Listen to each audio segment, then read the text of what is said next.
What is a logo? It's very simple. It's a visual representation of company, service, or products. A logo is, like I said, more than just a pretty image. It has to convey everything about that company. Coca-Cola. Could you say that if it was a plain font, would it just flow as well? Notice when they do the word Coke, it's a sans serif font, it's bold. But when you say Coca-Cola, it flows. I dare you to look at that and say Coca-Cola any other way besides Coca-Cola. You can't. The words that come out of your mouth are exactly what it says up there. Coca-Cola. What does Starbucks promise you? Coffee. Starbucks. Right here. Okay, Starbucks coffee. Now, the logo in and of itself doesn't mean anything. Think about it. It's a mermaid. Who cares? Right? It's a mermaid. So, why do you think they use the mermaids? I have no idea. That logo used to be dirty. It did. She was topless. The mermaid was. Yeah. Look up. Don't look it up. Let me rephrase that. But it's gone through many iterations, but the mermaid's always been there. But it promises you a cup of coffee, doesn't it? Or some nice beverage.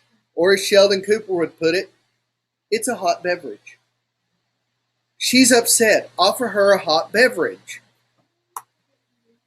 What does Amazon promise you?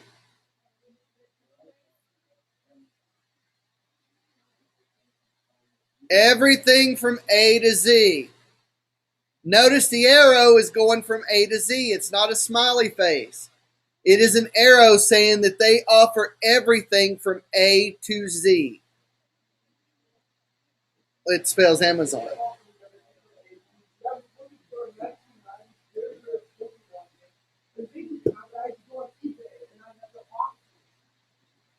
Amazon offers you everything from A to Z that's new.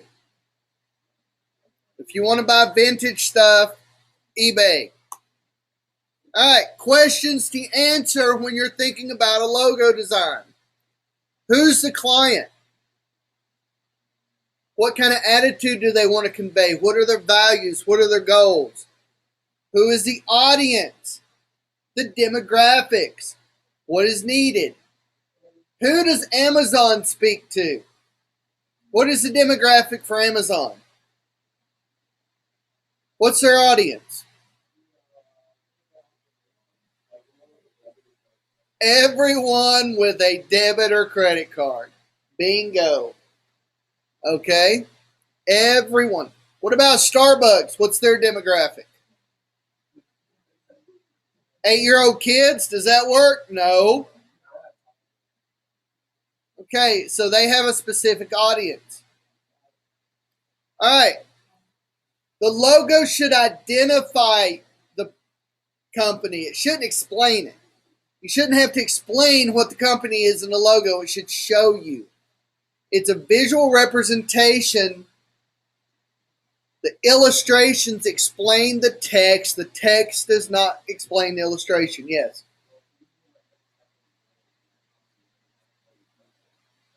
Not necessarily. But they do more than that, don't they?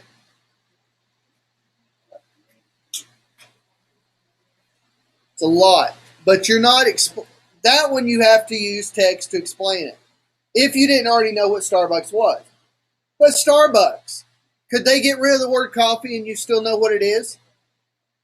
Because their brand recognition is so incredible. Okay?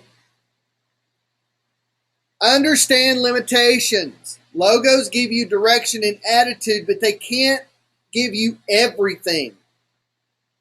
Now here's the creepy one. Be seductive. That doesn't mean in that way. It means entice it. Draw the viewer in. Make the viewer want to go to this product, to buy this product, to visit this company. Okay, shape and color. Very important. Is there a historical meaning to it? Learned responses. Green is go. If you were to put a logo for a company that had a stop sign in it, for some reason, if you made a green stop sign, would it work over here in the United States? No. Green is go. Same thing with logos. Choose colors appropriately. Emotional association. Does it elicit an emotion? When I see the Starbucks logo, what do I immediately crave? A Frappuccino. It elicits an emotion from me. Gotta have my Frappuccino. Ask a question. There's a fine line between making someone think and unanswerable. In other words, if you make someone think, it works. But if the logo doesn't convey the answer, then it's worthless. Longevity. Coca-Cola has lasted a long, long, long time. Even before I was born. And we all know that I'm older than dirt. It was a long time. That logo's been around forever, and it hasn't really changed. Unlike Pepsi, who changes their logo every 3 to 4 years, it seems. Why is that? Because Pepsi, one, doesn't know what they're doing, or doesn't know who they are, and two, because Pepsi is a flat version of Coke. Foundation. The visual system is derived from the logo. In other words, visually I should identify that logo just like that. I should be able to look at it. Boom, I know what that logo is. Variety of media. The logo should look good on a pencil all the way up to a billboard. Okay? It has to have a clear vision. All right, tips for effective logo design. Write these down. Use vector graphics. What program is that? Illustrator. Always design in black and white. If your logo does not look good in black and white, it will not look good in color. Okay? It has to look perfect in black and white. If it does not, it is a waste. Know your product or service. You cannot design a logo for something you know nothing about. You must do the research. Without research, your logo will be ineffective. You never, again, I can't emphasize this enough, you never touch color until you have a perfect black and white final logo. Because if you print on something and only have black and white to work with, it better look good. Choosing typography. Okay, the sound of the word. Starbucks. Starbucks. Coca-Cola. Coca-Cola is that script. Starbucks is a nice sans serif. FedEx. Sans serif. Strong, bold letters. When you are designing a logo, this may sound weird, but trust me, it works. Find a room, go to your room, close the door, get away from anybody, and say the name of the product or company over and over again until you see in your head the font. It works, but if you do it around people, they think you look like an idiot. Trust me, when I was working on the Dash project that I've been working on, I went into, well, actually I didn't. I was in my car or wherever, and I would just start saying dash, dash, dash, dash, dash, dash, dash. And do it in multiple inflections until you get that feeling. You get that attitude. Culture is important. If you're designing a logo for the United States, it's different than designing a logo in Japan. Culture is important. Color is important. It conveys a culture or an emotion. Imagery, cliche. If it's cliche, it can stick in their head more. Okay? Something that is repeated over and over throughout the ages will stick in your head more than a new concept. CLICHE. Engage the viewer. It's got to be representative of the subject. It has to have a conceptual relationship. Sometimes there is no clear relationship. Who can think of a logo with no clear relationship to the product? Starbucks. It's abstract though, and it still works. The shape must be memorable and appropriate. Okay? And I'm going to put all this online, so don't worry too much about it. Just anything extra I say, and I'm also putting the lecture online. I have a new way of doing that. It's cool, huh? All right. Crossbar connection. Look at the difference between the words separated and the words connected. See how the TE by itself is not as dynamic as the TE put together? What about the FT? If you look in between the F and the T, you can see an A. Okay, there's an A there. The ones that are connected, you can see it better. It's a lowercase a. All I have to do is put a little dot right there, and there it is. I spelled the word fat. Okay, empty and negative space can have a big impact. Look at the E's. The E's that are connected looks cooler than the E's that are separate. Curved to vertical. The O and the D separated, kind of boring, but if you put the O and the D together, it gives it more of an impact. Which one's more important in the bottom one? Which letter stands out more in the bottom example? O. The emphasis is on the O. Negative space again. Look at that go. Look at the tot. Okay? Look how cool it is. You see the O even though it's not there. The O doesn't exist, but it's there. In both cases. Ligatures. Putting them together is more impactful than not. The one at the top could be a guy wearing glasses with lopsided ears. Poor guy. His ears are lopsided. Could be a lot of things.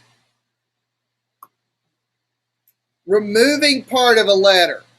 Look at the GA on the bottom. You can still see the A, but half of it's missing.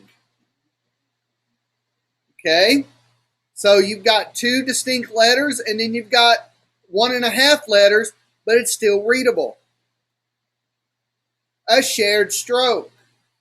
Okay? Separated up at the top, ND, ND. All right, in the first example of them combined, which letter is more prominent? Kind of hard to tell the difference, isn't it? D has thicker strokes on it. In the second option, which one's more prominent? The N. That one's definite. Upper and lowercase mix. The ID and the DM. Okay? So you combine the letters to make a new symbol that mean the same thing. ID is not really readable as ID, but as part of a logo, it could be kicking. You could hide the ID in there and it really bring out a statement. Wordmark, Coca-Cola, FedEx, Mobile, PetSmart. Now here's a question. Is it PetSmart or PetSmart? This is an apostrophe. PetSmart. It can be read either way, but technically it's PetSmart. But people call it PetSmart. How many of you see the arrow in the FedEx logo? This was intentional. Now you will never not see the arrow in the FedEx logo. It's right here. That was an intentional thing. Notice here we use color to differentiate the letters. Coca-Cola. Lettermarks. Just using an initial, usually stylized. What's the first one? What is this one? Really, people? What is this one? McDonald's. What's this one? Hewlett Packard. What's this one? General Electric. You know what they are, yet the words aren't there. Combination marks. Westinghouse with the W. Taco Bell. Without the bell, would it be as good? Pepsi, one of their many, many different logos. Adding McDonald's to the Golden Arches. Petco. Petco will work with or without the pets. Okay. Icon. What's the first one? Apple. What's the second one? PBS. What's the third one? NBC. What's the bottom one? Greyhound. Notice they're all recognizable. But it took building a brand to do that. Can anybody tell me why the peacock has different colors?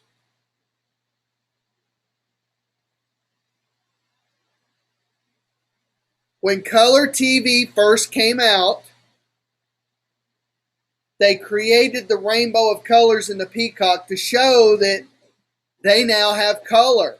And if you saw the peacock on your old black and white set, you knew that you could also get that show in color if you ever upgraded and bought a very expensive color TV. Okay? That's where it came from. Abstract. What's the first one? What's the second one? Sprint. What's the third one?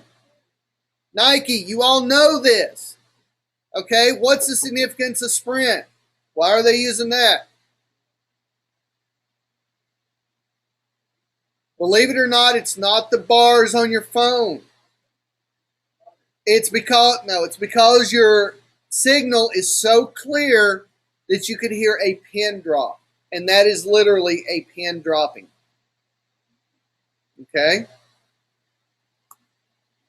Emblems. We got Starbucks, Harley Davidson, NFL, Tostitos, and Best Buy. What's unique about the Tostitos logo?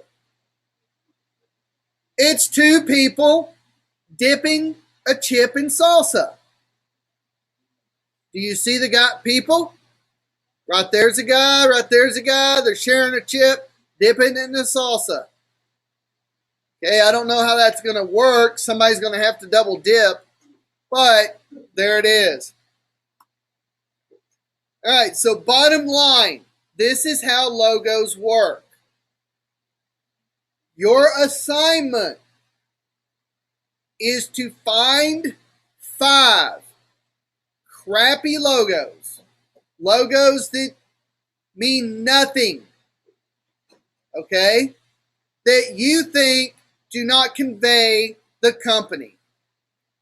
You will take that into Illustrator and create a black and white version of a new logo that you think better represents the company.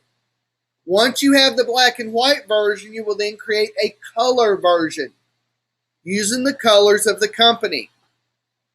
Okay, so again, A, find 5 crappy logos that do not represent the company at all. Redo the logos in black and white. And then add the colors of the company. But what must you do to understand this company? What's the first thing you need to do once you find the logos? Research. You need to write a paragraph of research or copy and paste research into a Google Doc. Any questions? Yes. 5 separate